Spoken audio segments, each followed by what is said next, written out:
Blessed day! Ayan, magandang buhay sa ating lahat. Good morning, good afternoon, good evening kung nasa mang lupalop ka ng mundo. Nakaka-bless at tayo ay magkakasama na naman sa ating weekly fellowship every Sunday, 8 p.m. Philippine time. Ayan.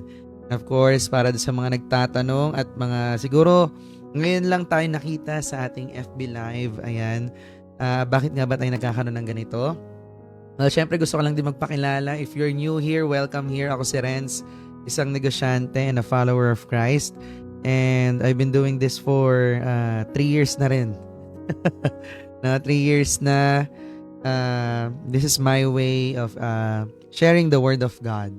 So if you're someone na may pinagdadaanan ka ngayon, maybe you have a challenge right now, you want to experience peace, you want to experience to have a relationship with God. Ano ba yung totoong relasyon sa Diyos, no? Or maybe you're someone na asking for answers right now, 'di ba? Or maybe ikaw yung taong wala nang malapitan, wala nang makapitan, pero ngayon nagpe-pray ka na something na may mangyari, no? Tapos nakita mo tong video na to ngayon. Then welcome ka dito. All right? So welcome here. This is the perfect place to be, no? And I know that it's no accident na dumaan to sa feed mo, or may it be na may nag-comment dyan, tinag ka, 'di ba? Or baka pinapasok ka dito sa Zoom. Well, again, welcome here. Ito ginagawa na natin for 3 years kasi again, we want to share the love of God sa bawat isa na despite na or maybe you're a follower of mine na talaga nakikita mo na subaybayan mo na yung mga nangyayari sa akin, because whatever that we have right now, it's all meaningless at the end. And alam mo yon, ito hindi to madadala sa langit. Financial blessings, material blessings, all of it. Pero ang pinakamaganda is magkaroon talaga tayo ng totoong purpose, true purpose sa piling ni Lord. Yan, kasi yan talaga yung pinakamahalaga, because all of this are meaningless unless you have a relationship, and of course, isik mo talaga si God, because no matter what we face in life, God is the one and only answer. Gusto niya na lumapit tayo sa Kanya, ganun tayo ka-importante sa Kanya, ganun ka-amazing si Lord na pilit mo mang umiwas ngayon, no? Pilit mo mang matagal ka nang ini-invite siguro sa isang fellowship, sa isang Bible study, no? Sinasama ka sa church, niyayakag ka kanina kaso tinanggihan mo, pero kahit anong iwas mo, lumitaw to ngayon sa timeline mo. Ayan, diba? Ganun ka-amazing si Lord na siya mismo gustong-gusto niyang mai-involve sa buhay natin. But of course, ang hirap nung part na paano nga ba yung relationship kay God? Hindi naman natin siya nakikita. 'Di ba?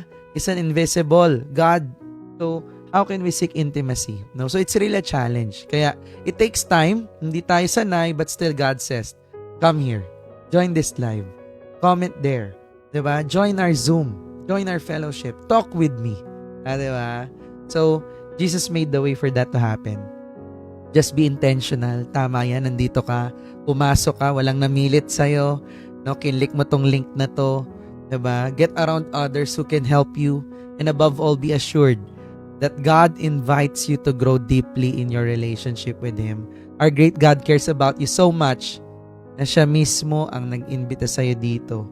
Ginamit niya lang yung taong nag-send ng link na to, or baka tinag ka dyan sa comment section, for you to take steps to get to know Him more intimately. No specific religion. Religion can save you. Just pure relationship with God. And we always begin this with our grateful Genesis, or grateful beginning. So, number 1 na ipinagpapasalamat ko ngayon ay nakuha ko na yung bago kong Bible. Sobrang blessing, no? Rested here sa Bible ko. I got 2 Bibles right now. One in ESV, yan, and one in NLT. So, meron akong parang 1-year Bible for devotion. Then, eto, ganda diba? So, in-order ko pa yan sa Amazon kasi wala siya dito sa Pilipinas. Kasi syempre, we really want that gusto ko rin ma-motivate magbasa ng word eh. Kasi honestly, di ba, parang pag binabasa mo, paano ba to? Pero ito, medyo visual siya. So, I'm more of a visual learner. So, kapag may mga pictures, mas naiintindihan ko siya eh. Di ba? Kaya, ayan. And, I'm really grateful for all of the blessings na nangyayari ngayon. Well, number one, the, gift of time. Di ba? Grabe, sobra ka-busy talaga natin. Again, paulit-ulit ko na ito sinasabi pero parang yung last week or itong week na nagdaan na to parang isang buwan ang lumipas sa dami na nangyari. And I'm grateful for the time because we still have time for the family, have time for our business, we have time for ourselves. We have time especially for God. Diba? Na hindi lang siya extra, hindi mo lang siya sa free time mo, kundi talagang kasama na siya sa schedule mo. Not just every Sunday. No, kaya I'm really glad no na parang nung nagkaroon ako nito, nung na-receive ko to, every day consistent na yung quiet time ko. No, so alam mo yun, kaya nakaka-bless, 'di ba? Hindi na natin kailangan medyo nag-open ng Google para maintindihan natin yung mga bagay-bagay no kasi nandito na siya. It's a study Bible. So if you're someone no na talagang gusto talagang aralin at gusto pa mas makilala sa Lord, no, I really recommend this, a study Bible, para medyo mas madali siyang intindihin, ano. Ayan, and I'm really grateful for, of course, time, family, not just my personal family. Well, syempre, sobrang nakaka-bless, no, to spend time with them. I'm blessed with my spiritual community here. Ayan, my business, family, no, my team Momentum, my team Eralista. Grabe, sobrang nakaka-bless, no? Na we're blessed with people, no? A circle of believers, no? As well. Yun talaga eh, no? Na you're having a community. I thank God for community, no? And I really thank God as well for the gift of the gift of wisdom. Grabe. Nakaka-bless kasi binigyan niya tayo ng chance na makapag-disciple, no? So, ongoing na ngayon ulit yung discipleship namin ni Owen, and nakakatuwa lang na hindi ko na ipinilit, no? Talagang may urging na si Lord to follow up on him, and nakaka-bless yung mga ganong part na hindi mo na kailangan pilitin, na kusang loob na sila, na talagang intentional na, di ba? And I'm also grateful, no, for the life of our owners, no, Boss John, Boss Carl, na tinreat niya kami, no, sa Newport last Wednesday. Nakaka-bless na ang ganda nung talagang pinapakita, talagang sineset na example ni Boss Carl na gusto ko rin someday ganun, no? Magbo-birthday ako pero ako yung namimigay. Ang ganda nung ganun, no? Na sino yung nag-birthday, siya dapat yung binibigyan. Pero siya yung nag-birthday, sobra-sobra pa. Hindi lang para sa amin na mga nandun sa Newport, kundi talaga naman lahat ng mga nasa bahay, lahat na nasa ibang bansa, at lahat ng mga business partners natin dito sa dropshipping na grabe, yung regalo niya talaga. Kaya ngayon, sobrang busy talaga, no, for this past few days dahil doon sa announcement. And I really thank God as well, no, for the gift of this platform. Grabe, no? Nakaka-bless. And I really thank God for my new phone. Na actually, sobrang blessing, no? I got iPhone 15 Pro Max 1 terabyte fully paid. Hindi po ako nagyayabang, but I thank the Lord because itong gamit na to, hindi to ako eh. No, hindi to dahil sa akin, hindi to dahil sa kagalingan ko, kundi talagang grabe si Lord. Grabe talaga si Lord. Na ito lang yung hiningi mo, ito lang yung pinag-pray mo, pero siksik, liglig, sobra-sobra yung binibigay niya. I'm so excited to use this, not just for the business, but also to expand God's kingdom. No? And I really thank God as well, no, for dami ko pinagpapasalamat, no, kasi wala nag-share eh. So tinitake ko na yung yung oras nyo na mag-share, ako na lang. Baka may gusto mag-share. Sige nga, for the longest time that we've been doing this, declare it by mouth nga daw kung nabibless ka talaga. Meron ba gusto mag-share ng pinagpapasalam? Ayan, nandiyan pala si Ani. Sige, go. Sorry na. Ayan, first of all, hello sa lahat and sobrang blessed ako talaga na nandito na naman ako. I'm always lang sa live pero sabi ko kanina gusto ko pumasok kasi grabe yung grace ni God sa buhay talaga Amen. natin ngayon. And sobrang hindi ko na alam dahil siksik na siksik talaga, Lala. sobra pa. Yes, lalo na talaga kapag sinurrender mo na lahat at saka sobrang nag-obey ka talaga sa pinapagawa ni God. Again, yung blessings kasi na binibigay niya, hindi lang siya sa form ng money o ng things na meron ka, kundi yung nararamdaman mo inside your heart na peaceful ka, tapos hindi ka bothered sa araw-araw. Yung kumbaga, wala nga ibang iniisip kundi paano mo pa siya i-glorify sa isang buong araw. And paano mo pa i-obey yung mga susunod niyang ipapagawa. And I'm super blessed na grabe yung nangyari sa mga pabalik-balik na pina-obey kasi yun ni God sa akin na balikan mo yung mga taong nagtiwala sa'yo paulit-ulit sa UAE. 'Di ba? And ang kinalabasan, grabe, hindi na mapigil. Na hindi ko na kailangan pumunta doon. 'Di ba? And sabi ko nga, para siyang mission for me every time na pumupunta ako sa ibang bansa.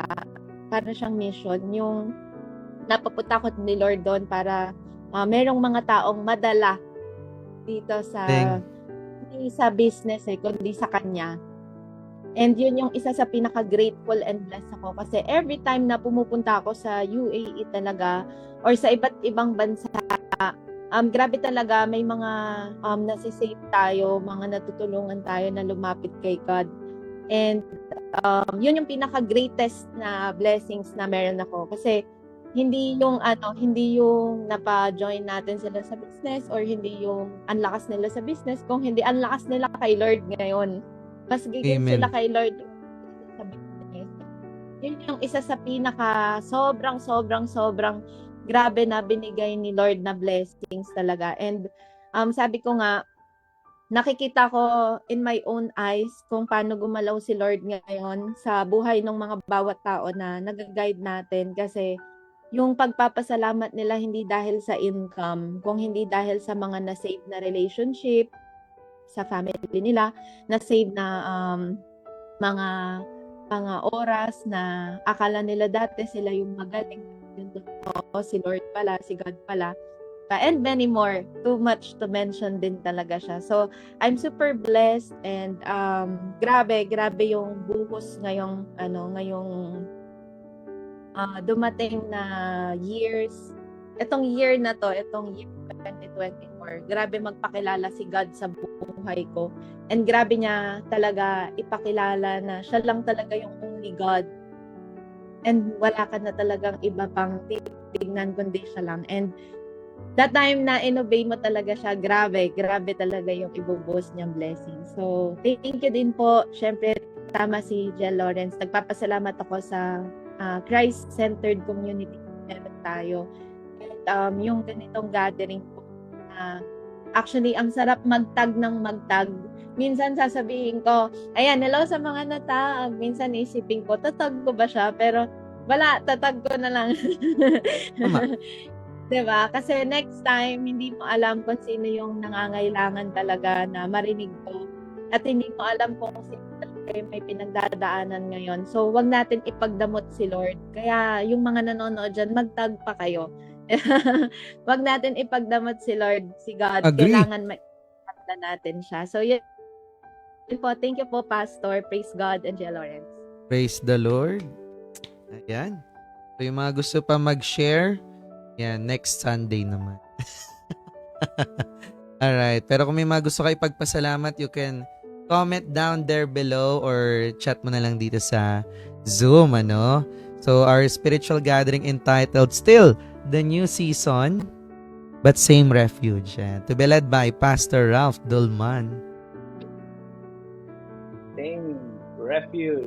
So, good evening, good morning, and good afternoon po sa bawat isa, lalo na sa FB Live na iba-ibang bansa ang sakop or connection natin through this platform. Again, thank you, Lord, for this group. Thank you, Lawrence, for your effort. Si Lord na bahala sa'yo mag-reward, and kay Geraldine, ganun din. At sa mga leaders na, ng spiritual gathering na ito, sila Albert, Nathaniel, Ma'am Shi, sila Rose, Michelle, dami na. Sino pa ba? Sila Sir Froilan, Freud, di ba? Sino pa nga, hindi ko na-mention lahat. Actually, yung Thursday, meron na rin kaming grupo every morning. Si Ma'am Alma talaga yung nag-request noon. And some of our friends are joining there. So, at least daming platform, daming choices, no? And the word of God is spreading through this platform. Praise the Lord. So, I am Pastor Ralph para sa mga bago. And let me lead you in prayer as we continue with the word of God. Mag-pray po muna tayo. Panginoon, salamat po for being with us. Salamat, Ama, sa pag-ibig mo. Salamat, Jesus Christ, sa grace na pinakita mo sa amin every day, sa mercy. And thank you for your presence, to the Holy Spirit for guiding us every step of the way. And in every season of life, maaasahan po namin kayo. There's new grace, and today we will learn new season, same grace, and same refuge. Thank you so much. In Jesus' name, amen.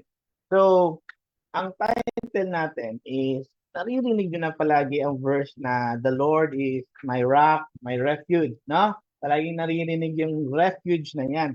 Pero alam nyo ba na ang context ng refuge na yan is napakalalim? Okay? Maganda ang ibig sabihin ng refuge. Kasi mag-imagine kayo ng isang city of refuge. Ibig sabihin, isang syudad na pwede kang pumunta doon. And that was designed by God kasi sa Israel, nung nakapasok na sila sa Promised Land, although yung passage natin hindi pa, papasok pa lang, i-advance ko lang kayo. Si Lord, nagkaroon siya ng institution ng City of Refuge para sa mga taong nangangailangan ito. Specifically, sinabi dito, the cities of refuge, na there are 6 Levitical towns or cities na in-establish ito ni Lord para dito po i-cater in the kingdom of Israel and in the kingdom of Judah, in which the perpetrators of accidental manslaughter, hindi sinasadya, nakapatay, could claim the right of asylum.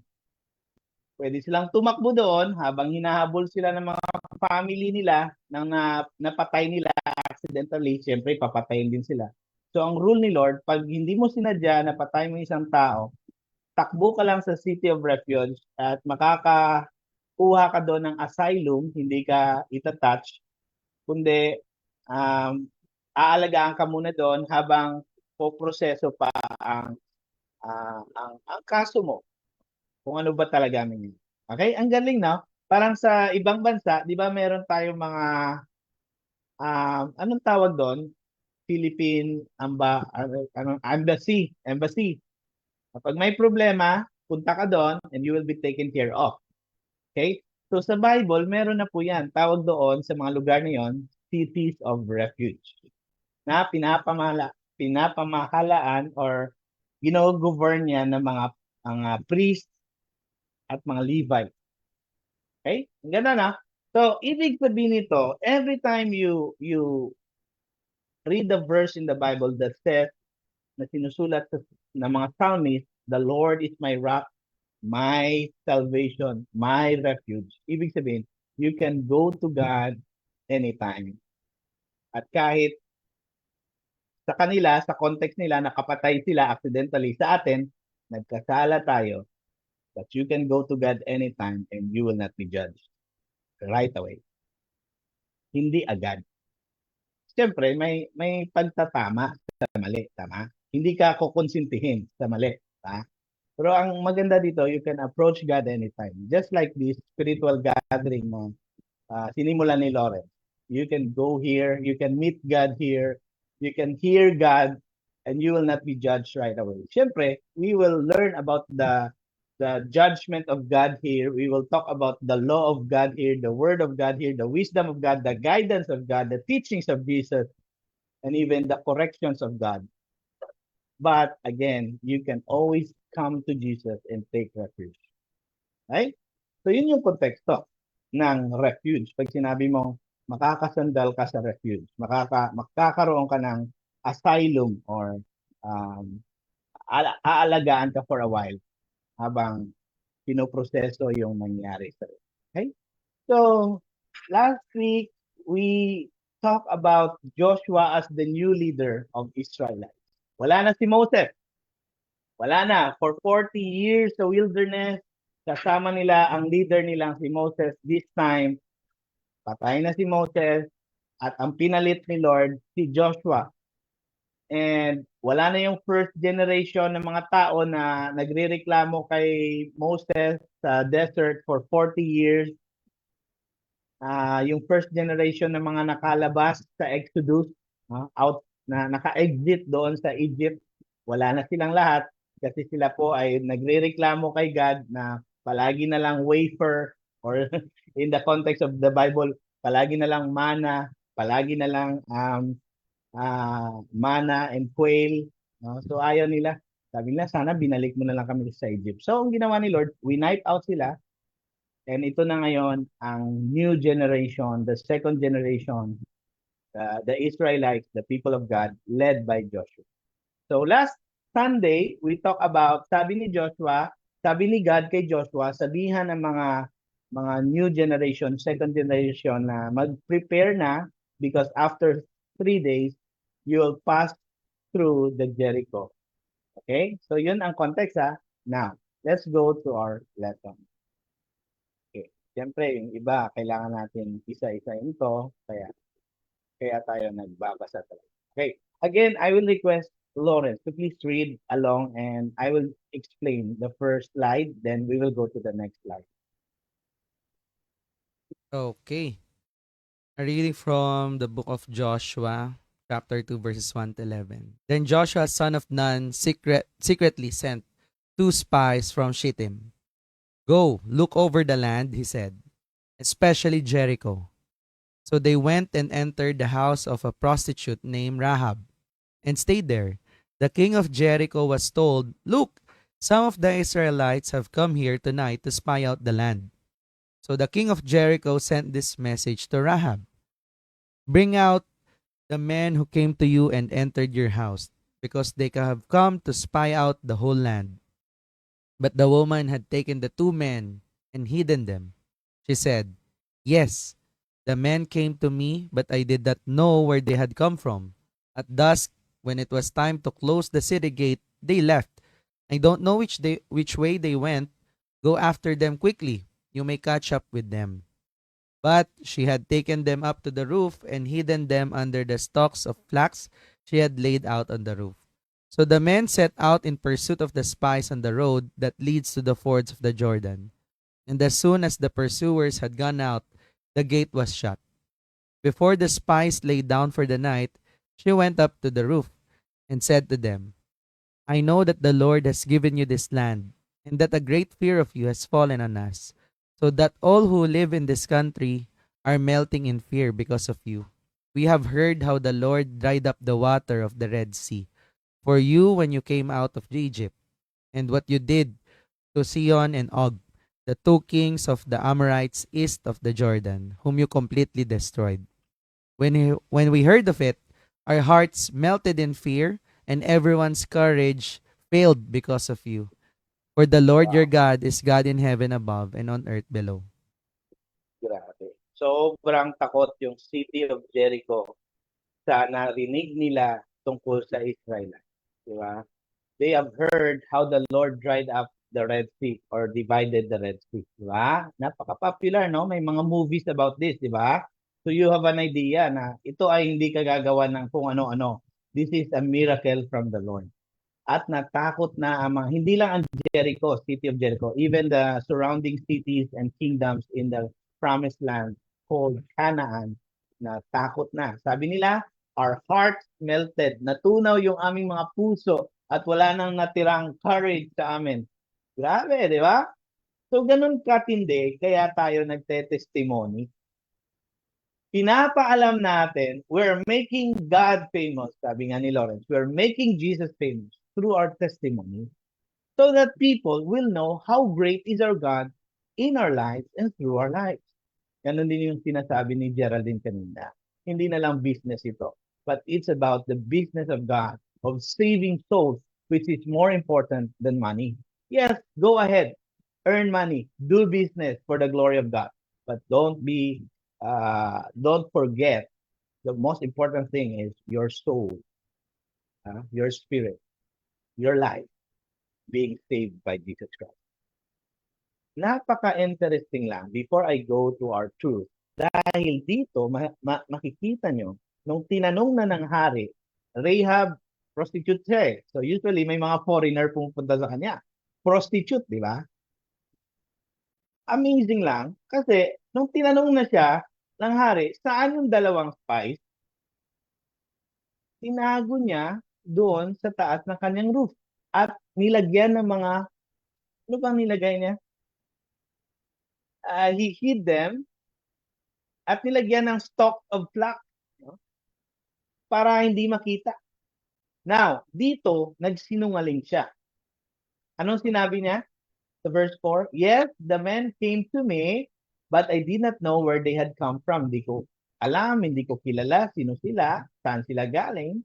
At nung dapit hapon, before mag-close ang gate ng city, lumabas na po sila. So why not go after them quickly? Baka maabutan niyo pa sila. Nagsinungaling siya. Tama. Now, this is very controversial. Tama ba na magsinungaling ang tao? Kasi pumapasok palagi yung the end justifies the means, which is not biblical. Hindi biblical na sabihin na okay lang magsinungaling kasi para itong mga spies hindi mahuli. Parang Robin Hood, okay lang magnakaw para makatulong sa poor, which is wrong. That's wrong theology. Now, ano yung tinuturo na sa atin dito? Kasi ang pagsisinungaling ay mali, ibig sabihin, walang kahit sino, magsinungaling ka ng white lies, di ba may white lies? Ito yung mga ginawa ni Rahab.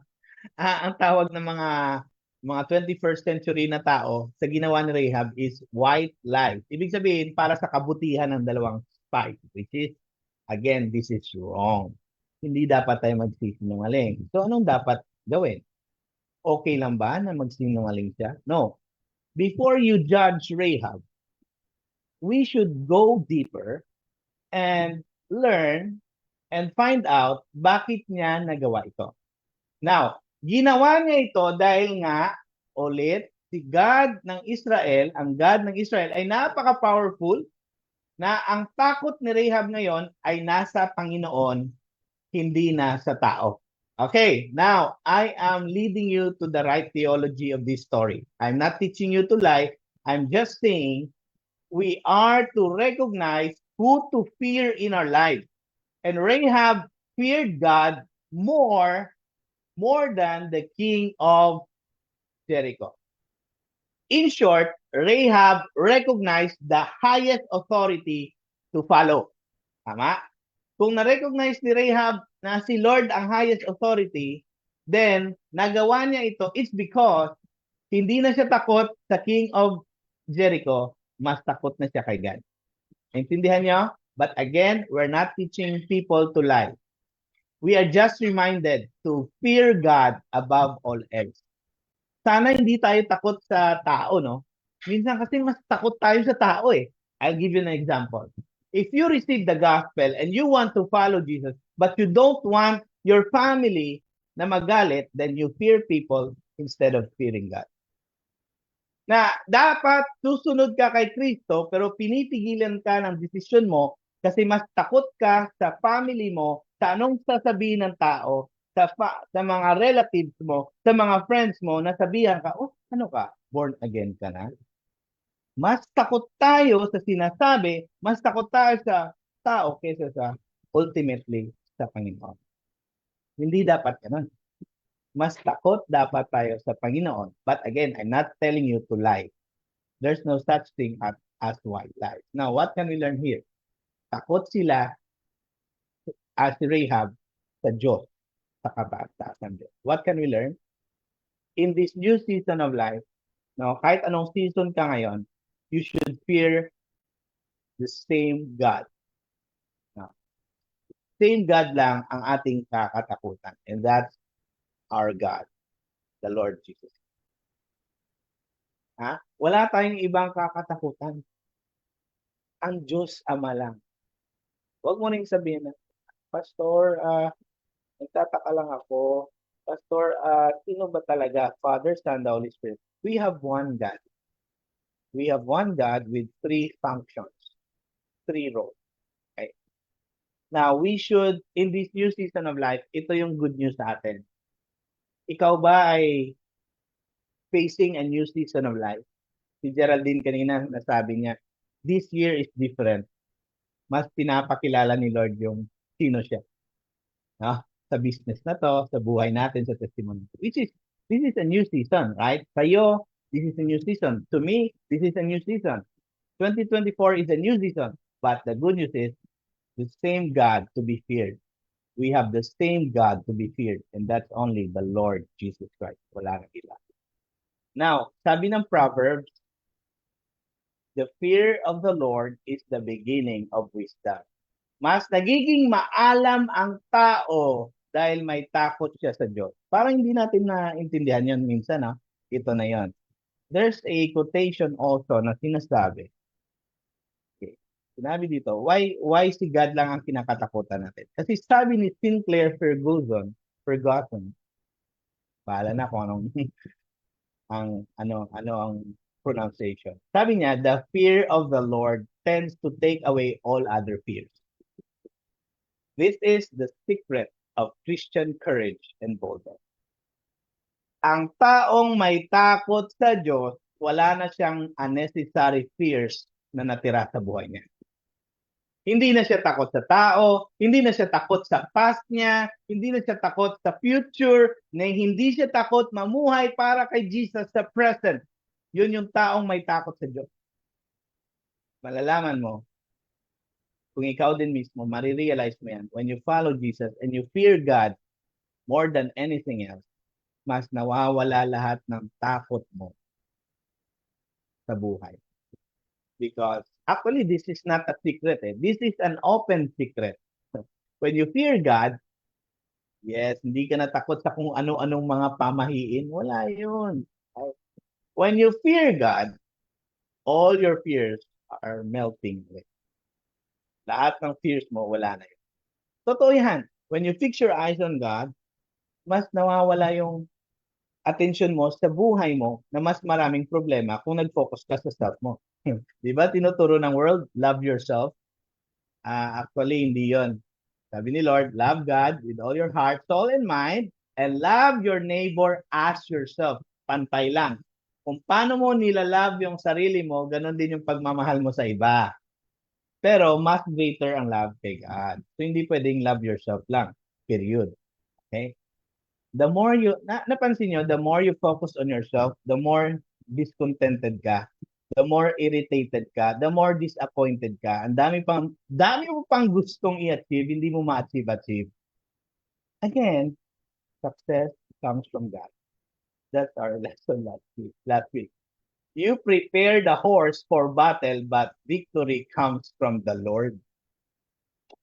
Sa Panginoon, hindi pilit. Alam mo, kung magkaroon ka man ng success na pinipilit mo, alam mo ang mangyayari sa'yo, wala kang peace, walang joy, walang satisfaction, hindi ka contented.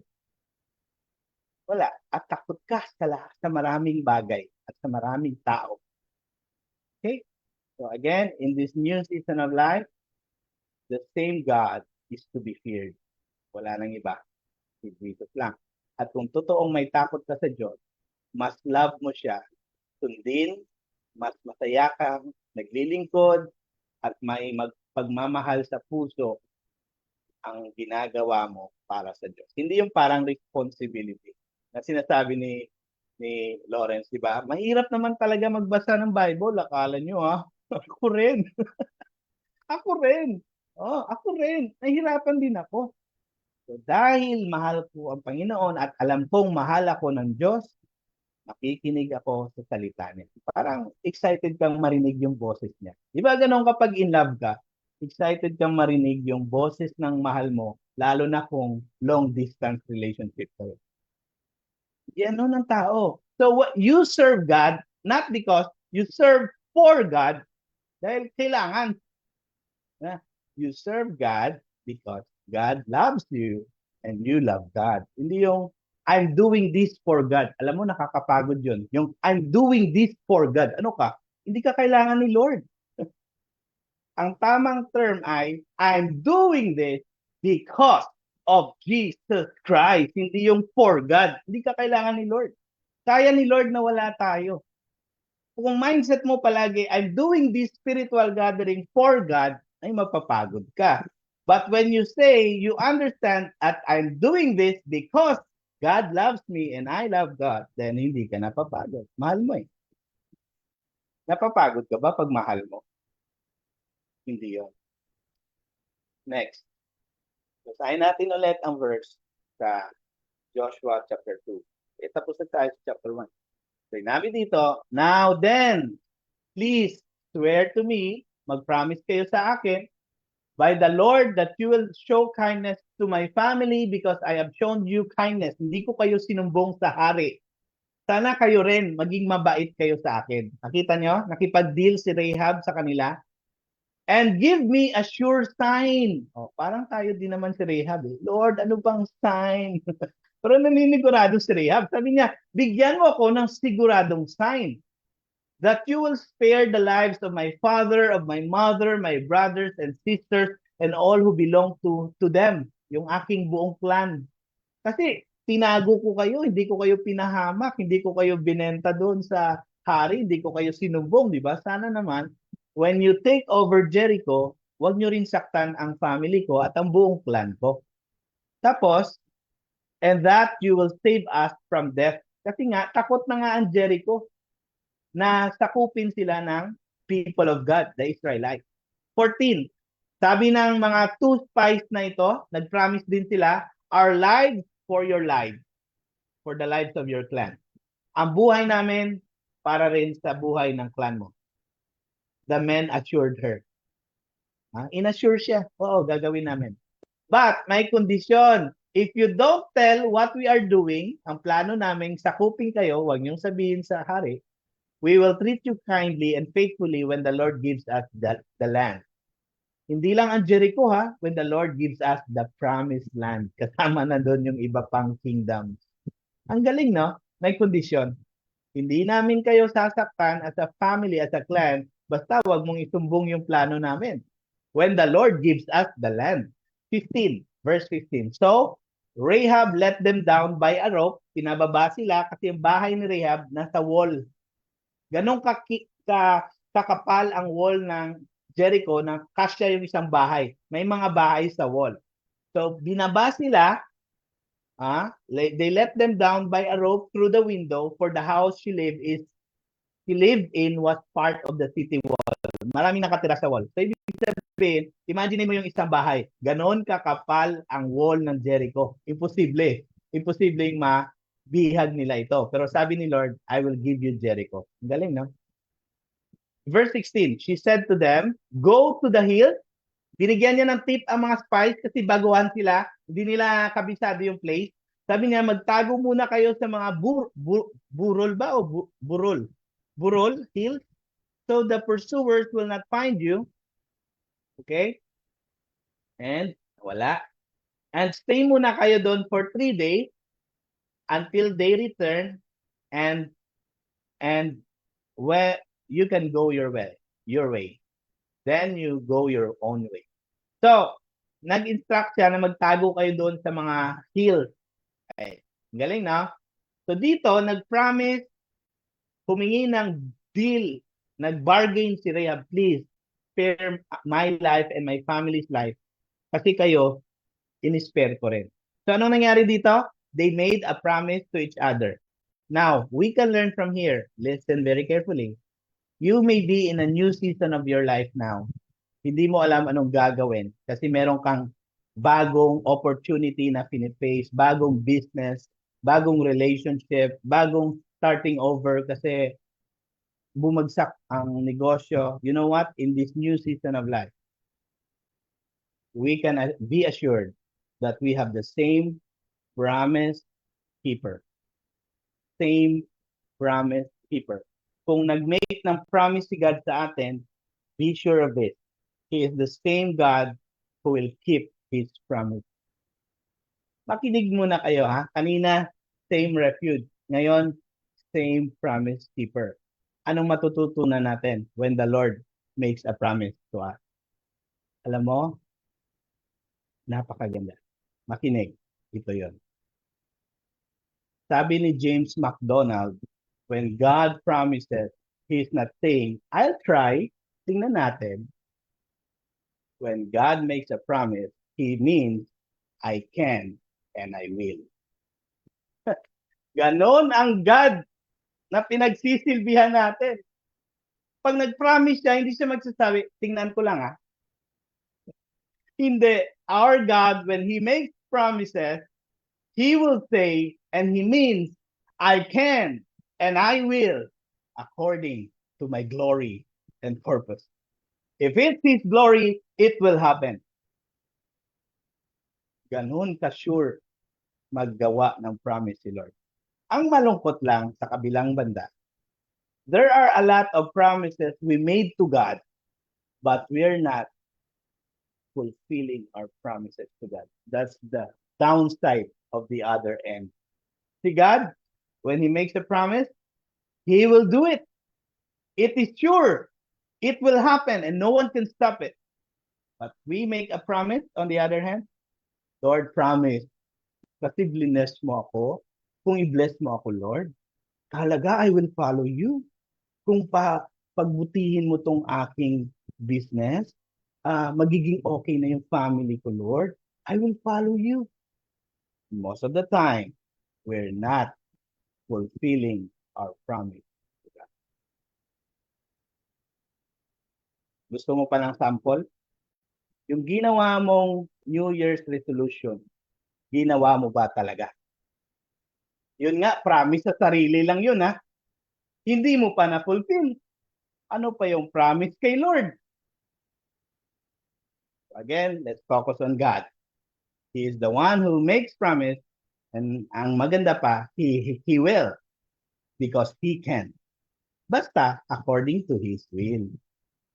Siyempre, si Lord gagawa naman yan ng promise kasi according sa promise niya yan, sa purpose niya yan. Diba? Ito ba? Dito na tayo sa third point papunta. Now, the man had said to her, this oath, yung promise namin sa'yo, will not be binding on us unless, may kondisyon nga eh, when we enter the land, you have tied this scarlet cord in the window through which you let us down. Okay, mafufulfill lang ang promise natin sa isa't isa if you tie a red ribbon in the window na kung saan mo kami binaba. Kasi kung wala yung red na scarlet, red yan eh, yung scarlet, red na ano yan? Tie or scarlet cord na nasa window, ibig sabihin, you're not fulfilling your promise. Ibig sabihin, sinumbong mo kami sa King of Jericho, sa king nyo. Intindihan nyo? May kondisyon. Gusto mo ma-deal tayo? Then, kung sa business pa, pirmahan mo. Sa kanila, tie a yellow ribbon. Hindi Hindi tie a yellow ribbon. Tie a scarlet cord in the window. Alam mo ba? Ang meaning nito, according to the theologians, it was, scarlet means red. And red symbolizes the blood of Jesus on the cross. The blood of Jesus on the cross. In the future, this is Old Testament, si Jesus dumating dito banda sa New Testament. Ibig sabihin nito, because of the blood of Jesus, scarlet red, pinirmahan ni Jesus ang promise ng Father to save us. And it was the blood of Jesus that closed the deal. Gusto mong makipag-close deal kay Jesus? Pumirma na siya sa cross gamit ang dugo niya. Ikaw, how about you? Because the deal should always be two sides. God already made a promise and He keeps His promise. But the question is, will you have that promise fulfilled in your life tonight or today? Kung wala ka pa kay Kristo, you can experience only the promises He made when you are now His child. Hindi mo ma-fulfill, ma-experience, makuha ang promise niya sa'yo without becoming His child. That's a bad news to those who will not believe in Jesus. But a good news to you, if you make a promise tonight or today, Lord, I want to be saved by you and to experience the promises you make. And it will only happen through the blood of Jesus. Naalala nyo noon, rewind tayo. Before sila nakalabas ng Egypt, ang blood naman doon sa bahay na nilagay nila, blood ng sheep, sa mga poste ng kanilang hamba, kanilang doors, yun yung promise na pag nilagyan nila ng red na dugo ang kanilang mga ambassador, the angel of death will pass over their house at walang mangyayaring masama sa kanila, sa kanilang firstborn. Nakita nyo? Si Lord, mag-honor siya ng promise pag merong dugo. Ganon din, in-honor niya ang promise niya doon sa cross. But the question is, are you willing to experience that promise by the blood of Jesus? Ay, dito pa lang, malalim na to. Diba? Ito, meron pang warning sa verse 19. Tingnan nyo. If any of them, na kapamilya mo, Rahab, go outside your house into the street, their blood will be on their heads. We will not be responsible. So they breached the promise, they breached the contract. If, yes, may cord na nga doon sa window na pula, scarlet, pero kahit meron ng cord, kung lumabas naman sila ng bahay, then hindi sila sakop ng promise. May meaning yun. Ang taong nakaranas ng blood, ng saving grace of Jesus on the cross, pag lumabas ka pa sa relationship mo kay God, you will be killed. You will suffer the consequences. Nakaranas ka na nga ng promise niya, lalabas ka pa ng bahay. Kung saan ang bahay ni Rahab na merong scarlet sa window na cord, na ribbon, doon lang ang safe place. Doon lang ang safe refuge. Sabi dito, as for those who are in the house with you, their blood will be on our head. Kami ang sagot nun. If someone will kill them, kasi nasa loob na nga sila, pinatay pa sila. Kami, yung aming buhay ang kapalit. So merong two-way. Pag lumabas, wala kami dyan. Pag sa loob at pinatay sila ng mga kasamahan namin kasi hindi sila nakinig, then kami ang papalit. Yung aming buhay ang kapalit naman. So may assurance pa rin. Verse 20, but if you tell what we are doing, we will be released from the oath you made us swear. Kung nag-breach ka ng contract at sinabi mo ang plano ni Lord sa king mo, wala nang kasunduan. Okay? 21, agreed, she replied. Si Rahab, yung prostitute, di ba? Nag-agree siya. Let it be as you say. So she sent them away and they departed and she tied the scarlet cord in the window. Tingnan nyo, right away. Pagkaalis ng spies, nag-obey agad siya. Hindi na siya nagsabi, next time na lang. Hindi pa naman sila susugod eh. Hindi, obedience is right away. Immediate. Baka nakalimutan niya, di ba? So, sobrang tuwa niya. Sabi niya, next time na lang. Masaya ako, hindi kami mamamatay. So, next time na lang ako maglalagay ng ribbon na scarlet. Mali. If the Lord tells you tonight to put a red scarlet on your life, have that deal right away. Huwag mo nang sabihin, bukas na lang, pastor. Next Sunday na lang, baka magkita pa naman tayo eh. Hindi mo alam.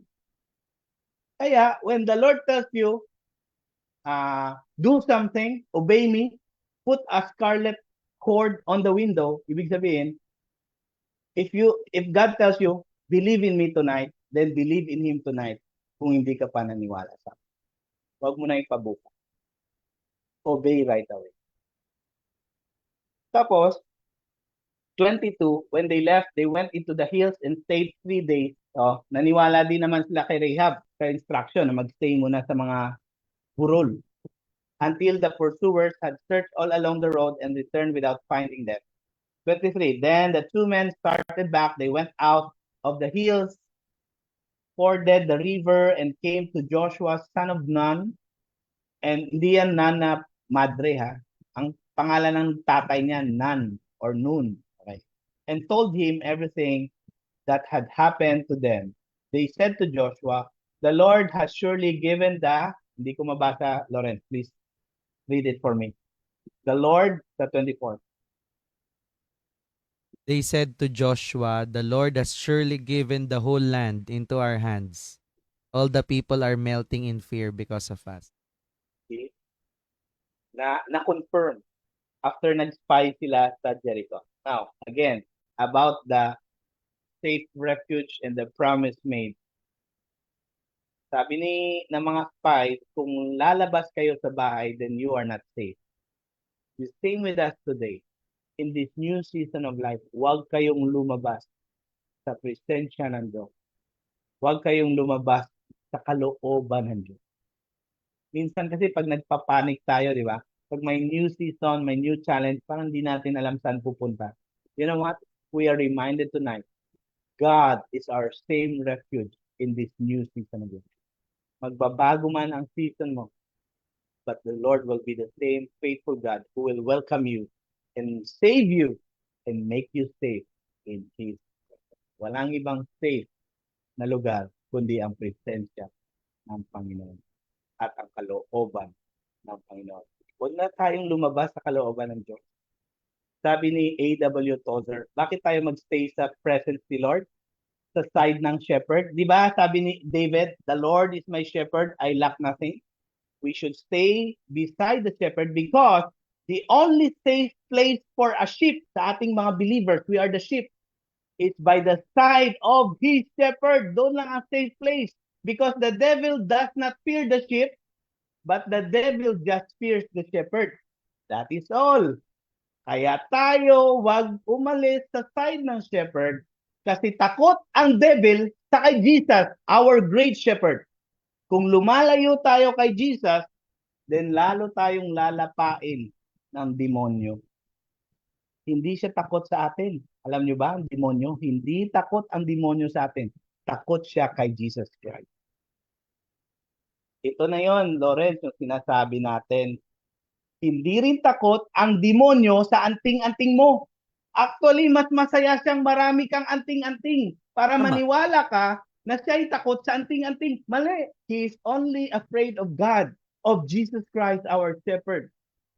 Kaya niya sinasabi sa'yo, sige na, maniwala ka sa mga anting-anting, sa mga pampabuenas, para, sige, magpaputok ka sa New Year. Mga pampaswerte. Yan. Oo, sa New Year, magpantaboy ng demonyo daw, yung paputok. So magpaputok din dapat sa loob ng bahay. Pero you know what? The devil is only afraid of Jesus Christ, the shepherd. Not with the fireworks, not with your amulets, not with the spells of the witchcraft. Hindi sa mga kung ano-ano, sa garlic, sa suka. Kulang na lang magluto ka ng adobo. Hindi takot ang demonyo sa mga tinatago nating mga anting-anting. Hindi siya takot. Takot lang siya kay Jesus. Kaya dapat huwag tayong lumayo sa ating shepherd. Sabi ni Jesus, my sheep knows my voice and they listen to me. Sana ikaw din maging tupa ka ni Jesus Christ at sumunod ka kay Jesus Christ kasi ang demonyo takot kay Jesus. Pero pag lumayo na tayo kay Jesus, hindi takot ang demonyo sa atin. Kahit meron ka pang mga anting-anting dyan. Now, reflection as we end. Evaluate your fears in life. Kasi in this new season of life, kahit ano pang pinagdadaanan mo ngayon, successful ka o hindi, God is the same God to be feared. Wala nang iba. And when we have this healthy fear of God, holy fear of God, all other fears, fades away. Number 2, He is the same promise keeper. So what promises God has fulfilled in your life today, in this year 2024, that you are to be thankful for? Marami ng promise pinulfill si Lord. Ang tanong, nagpasalamat ka na ba? Magpasalamat ka na ba? Ang pagpapasalamat, hindi lang thank you, Lord. Pwede ka mag-serve, pwede ka mag-disciple, pwede ka mag-support ng ministry, pwede ka mag-use ng talent mo for the glory of God. Whatever you have, pwede mong gamitin ang business mo for the expansion of God's kingdom, na through your business, marami kang dinidisciple, sinisira. Thanking God is not just words. Lord, thank you. No, it should be your life. Because Jesus also poured out His blood and allowed His body to be broken on the cross. Life to life. Ganon palagi ang promise. Diba? Sabi ng 5, your life to our life. Ganon ang deal. Life to life. Then, kung hindi tayo magkipag-close deal kay Lord, tayo rin ang magsasuffer on the next life. Okay? And third, in every season of life, to whom do you go to? To whom do you rely on? Do you rely on your strength? Do you rely on your ability to earn money? Do you rely on your savings on the bank? You know what? Rely on the shepherd. So that, like David, you can say, the Lord is my shepherd, I lack nothing, and I'm afraid of no one. God bless you all. And see you next.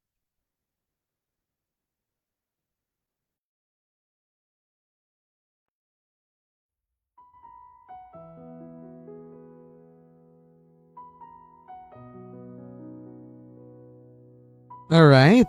Grabe yarn. Ang ganda nung diniscuss ni Past. Actually, devotion ko siya kahapon. Ang galing ano. Ang ganda ng mga reflection natin, no? Ayan. Sobrang ganda. Number 1, evaluate your fears in your life, no? Tama talaga eh. That's the first step talaga kasi. Hindi pwedeng, hindi tayo para magpaka-ipokrito, porket kasama mo na si Lord, may relationship ka na sa Kanya, wala ka na kinakatakutan. Kasi at the end of the day, tao pa rin tayo. 'Di ba? So that's the first step, awareness, no? You acknowledge the fears in your life para mas magtiwala ka kay Lord. No? Mas mag-depend ka sa Kanya na ipag-pray mo na tulungan ka niya sa laban mo or sa takot mong yan. No? Para hindi mo siya labanan mag-isa. Diba? Number 2, what promises has God fulfilled in your life that you're thankful for? I really agree. No, na hindi lang siya basta pwede ka mag-thank you, Lord. Pwede ka mag-I love you dyan. Pero at the end of the day, diba? It will reflect on the fruits of your life. Sabi nga dun sa devotion ko yesterday, survey your crops. Because only God knows the heart eh. Kung ano yung talagang nasa puso natin, di ba? Na nagiging evident siya dun sa fruit na pinoproduce natin. Di ba? Na yung iba, di ba?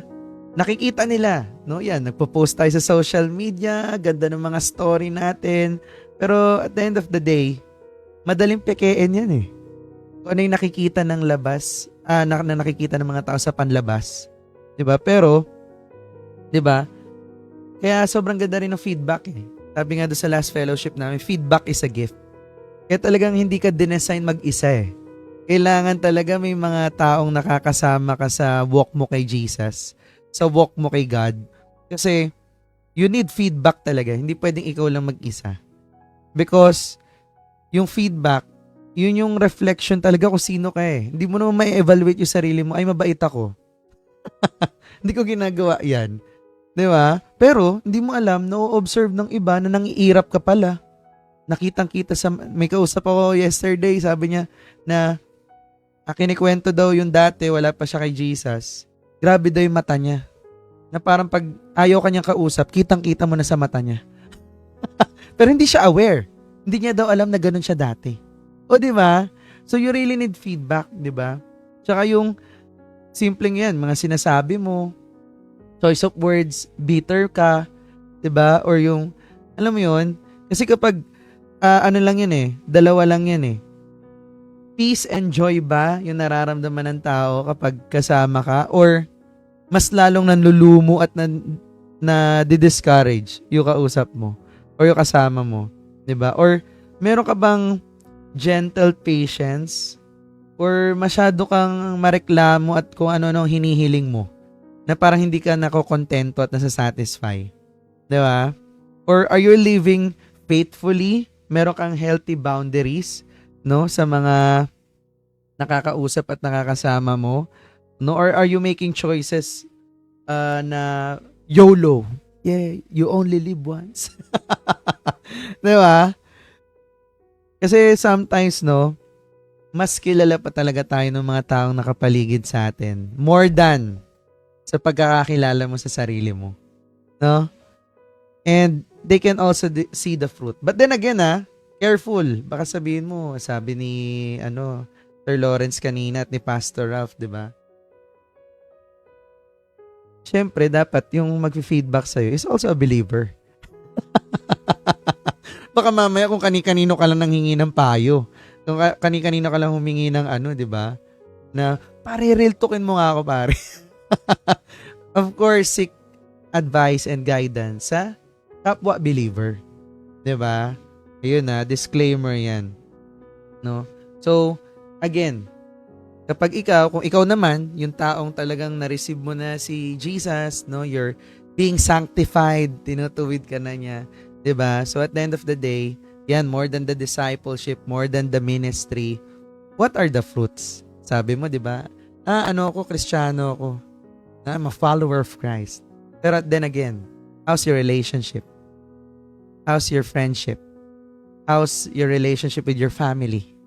With your loved ones? Sa asawa mo, sa anak mo, mga kaibigan mo, 'di ba? Are you living a Christ-like life? 'Di ba? So what are your fruits? Yan.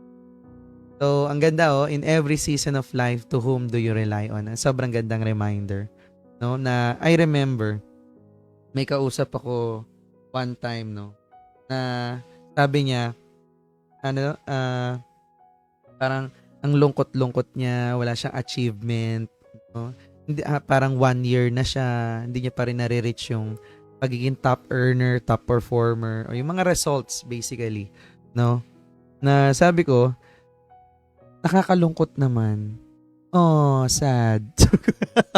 Pero, alam mo, it's just perspective. Ang ganda nga na shinare ni GM Ann last time na pwede kang gumising everyday na pwede mong tingnan na lahat ng pagkukulang sa buhay mo, or you can be grateful that nagising ka. 'Di ba? Or again, another perspective is pwede kang magreklamo na matinik ang rose. Or pwede kang magpasalamat na ang bawat tinik may rose. 'Di ba? So, it's perspective 'di ba? Na in that 1 year, sabi ko nga doon sa tao, in that 1 year, you can be grateful for kasi kumita ka naman Hindi mo lang nare-reach yung result o yung parang standard to have the award, pero kumikita ka. 'Di ba? You should be grateful for you have new values. You should be grateful for that you've been introduced to Christ, Jesus. No, yung nagkaroon ka ng ganitong community. You have new friends, you have newfound circle of believers. 'Di ba? You can be grateful for the values, the mindset na nag-level up na. Ang dami mong pwedeng ipagpasalamat. Kaya nga kapag di mo kami pinigilan, ang dami namin ipagpapasalamat. 'Di ba? Kasi you recognize even the smallest of things. 'Di ba? Kapag marunong ka nang tumingin dun sa mga maliliit na bagay, madali na yung malalaki. 'Di ba? Parang yung fellowship namin the other day na sometimes kasi hiling ka ng ganito Hiling ka ng ganito. What if? Ang ganda pa ulit-ulit tong message na to this week sa akin na yun talagang gusto sabihin ni Lord na ang dami mong hinihiling na what if ibigay nga sa'yo. 'Di ba? Ang dami mong problema, may it be to finances, no? Financial struggle, expenses, lagi kang kulang. Pinagpe-pray mo sana mag 6 digits ako. Sana kumita ko malaki. Na more than, na talagang satisfied. Lahat ng bills ko, I can provide for the family. What will you do dun sa matitira? Or basically, what will you do with that a lot of money? 'Di ba? What if ibigay niya nga sa'yo? Kaso, kasi I remember yung sinabi sa akin ni Pastor Ralph, no, correct me if I'm wrong, na mali yung kasabihan na kaya hindi binibigay sa'yo kasi hindi ka pa ready eh. In fact, binibigay naman ni Lord kahit di ka ready. Eh, hindi ka nga ready eh. Kaya nung binigay, nasayang lang. 'Di ba? So, ibig sabihin, ibigay niya nga sa'yo, kumita ka malaki. Kaso, maalala mo pa ba si Lord pag pinakita ka niya ng 6 digits ngayon? 'Di ba? I-honor mo ba siya pag pinakita ka niya? Or malilimutan mo siya? Tapos, pag naubos, tsaka mo lang siya ulit maaalala. 'Di ba? So, again, it's just perspective. Ayan. Thank you so much. May gusto ba mag-share? Ayan na, share na natin. Yan. Hindi, ayan. Thank you so much po, Pastor. Ang ganda nung sharing. Nanonood po kasi ako nung yung Chosen. Kaya nai-imagine ko yung mga scenes. Kasi same time more on visual ako. So, pero ang galing po nung na-share kanina, yung immediate obedience din. Yun yung pinaka tumatak sa akin. Tsaka yung life to life, yung tama po yun, Pas, no? Yun din yung napansin ko every time na may si God, yung lagi siyang may kapalit na life to life, parang ganun. So ang galing kasi yun talaga yung dapat talaga natin na ginagawa is to obey immediately. Kapag nga daw po late mo na obey is disobedience na rin kasi yun. So ang galing kasi yung buong passage po kanina, talagang ang sarap niyang himay-himayin kasi meron pala talaga siyang meaning na kapag binasa mo lang talaga siya, wala talaga. Hindi mo talaga hindi mo mahanap yung truth. And naalala ko lang po yung Psalm 91. Yan po yung unang-una na pinabasa sa akin nung time na iyak ako nun ng iyak, tapos hindi ko maintindihan yung nararamdaman ko. Tapos hindi ko alam kung anong meaning ng refuge kasi sabi sa akin, balikan mo ko hanggat hindi mo naintindihan yan.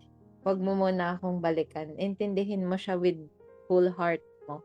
Then tama, ang isa rin po sa mga tumatak sa akin sa lahat ng season talaga, you need to honor God.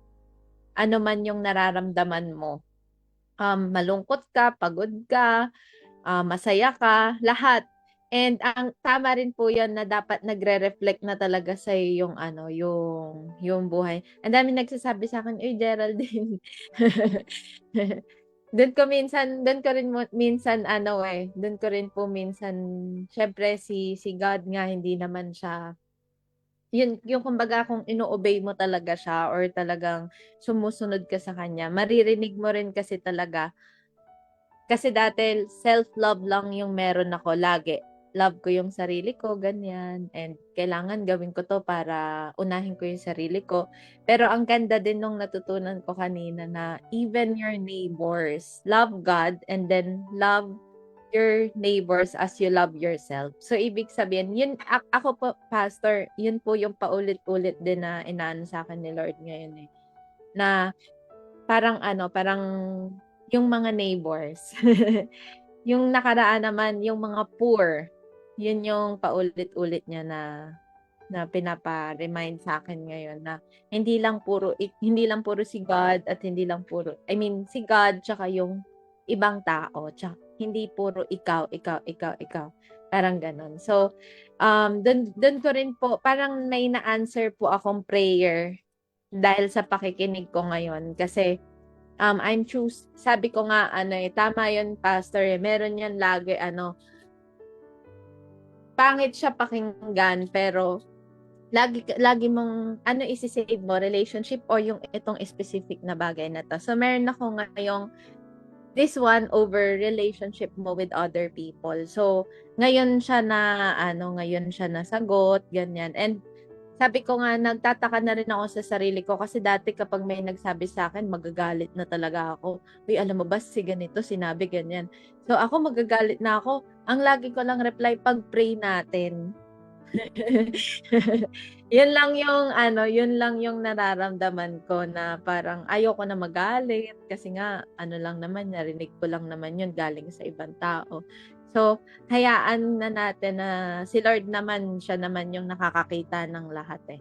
So, si God, alam niya yung heart ko ngayon. Kaya siya lang din talaga, tama rin Pastor yun, si God lang yung magja-judge din talaga sa'yo.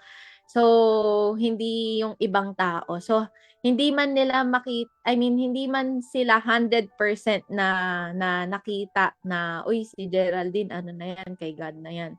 Kaya kung ano-ano pa rin sinasabi nila. 'Di ba? Pero si God, alam niya yung heart mo, alam niya yung relationship ninyo, and si God lang yung may karapatan talaga na magsabi na, ayan, si Geraldine sa akin na yan. 'Di ba? So, yan lang po, Pastor. Grabe. Thank you po. Praise God. Praise the Lord. Set apart. Yes! Grabe, no? Ay, ang ganda nun, validation. Actually, isa yan sa mga binasa ko din yesterday, no? Galatians 5:13-26. For you have been called to live in freedom, my brothers and sisters. But don't use your freedom to satisfy your sinful nature. Instead, use your freedom to serve one another in love. Galing! Sobrang gandang validation. And tama yun, to delay is to disobey kay Lord. Di ba? Yun talaga yun eh. Kaya, sobrang ganda, no? Apply mo talaga agad eh. Apply agad. Meron ba? Yes po. Ganda ng binasa mo, Use your freedom to serve one another. Yes po. Ganda. Kasi sa mundo, gusto nilang maging free kay God. Lord, gusto ko maging free. Huwag mo akong pakialaman kasi gusto ko happy lang. Ha? Happy ka ba talaga pag hindi ka pakialaman, Lord? No? Pag binasa ulit yun ni Geraldine yung 91 ngayon, ang ganda. The Lord is my shepherd. The Lord is my refuge. He will not allow mga pestilence maranasan mo. He will save you sa mga trap ng mga nanghuhuli ng ibon. Basahin mo ulit. Ang ganda, no? Anyway, so let's give others a chance to share now. Praise God sa mga testimony. Meron pa ba? May gusto mag-share? Kahit hindi dun sana natin or baka nabe-blessed ka lang, di ba? Share mo na yan. Meron? Wala na? Okay. Back to you, Pas.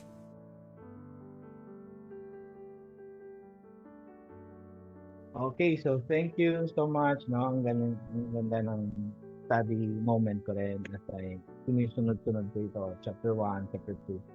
Next week, Chapter 3 na merong part ng 4. Hindi pala siya hanggang Chapter 3. And yung na-mention mo na prepared na ba akong tanggapin ang miracle ni Lord? Alam nyo, hindi lang pala siya basta preparation.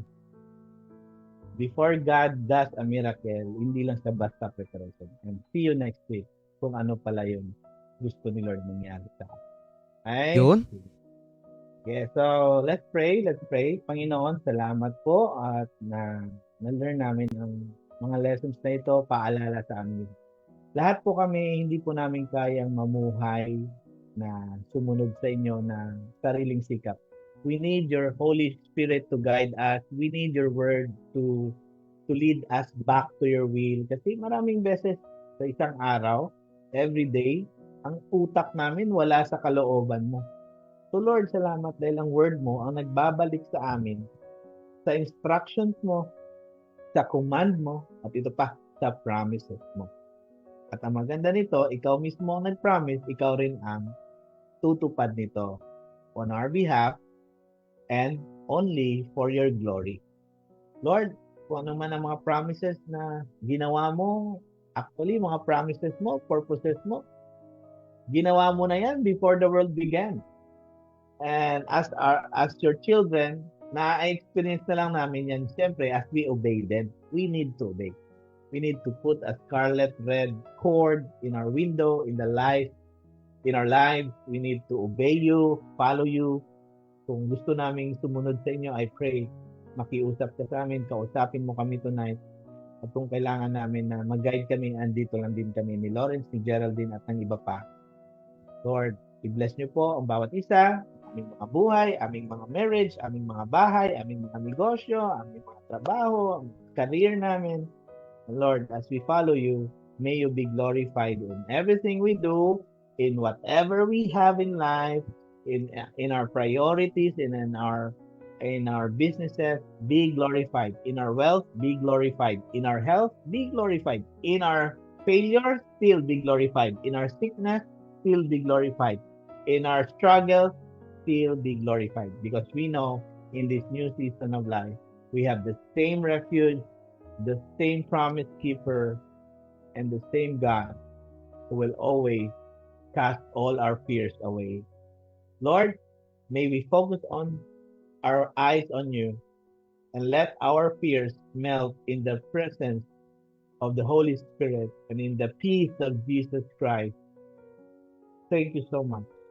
May the God of the Israelites, the same God who is with us today, be with you all, bless you all, and make you a blessing to many more so that many people will also come to Jesus by faith. All this we pray with thanksgiving in our hearts in Jesus' name. Amen and amen. Picture tayo.